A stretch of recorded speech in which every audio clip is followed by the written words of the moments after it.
হাত না তুলেও দোয়া করা যায়, হাত তুলেও করা যায়, কিন্তু বিষ্ণু বলেন হাত তুলে চাও, কারণ ইন্নাল্লাহা হাইয়ুন কারীম, আল্লাহ বড় লাজুক এবং লজ্জাশীল। বান্দা যখন হাত তুলে ভিক্ষুকের মতো কিছু চায়, ওই হাত খালি হাতে ফিরিয়ে দিতে আল্লাহ লজ্জা লাগে। হাত তুলে চাইবেন। দোয়াতে আল্লাহর নামগুলো ধরে ধরে ডাকুন, ইয়া আল্লাহ, ইয়া রহমান, ইয়া রহিম, ইয়া হাইয়ু, ইয়া কাইয়ুম বিরহমাতিকা আস্তাগীথ।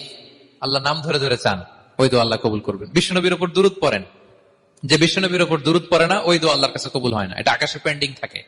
কুল্লু দুআ মুআল্লাক মাহজুব বাইনা সামাই ওয়াল আরদি মা লাম ইউসাল্লা আলাইয়া। বিষ্ণু বলেন সব দোয়া আকাশে পেন্ডিং থাকে যতক্ষণ আমার উপর দুরূদ পড়া না হয়।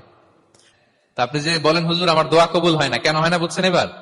হ্যাঁ, নবীর উপর দুরূদ পড়েন নাই তো। আল্লাহুম্মা সাল্লি ওয়া সাল্লিম ওয়া বারিক আলাইহি। শুরু করবেন বিষ্ণু নবীর উপর দুরূদ দিয়ে, মাঝেও পড়বেন, শেষেও পড়বেন, আগেও পড়বেন, পরেও পড়বেন। আপনার দোয়া কবুল করবে কে?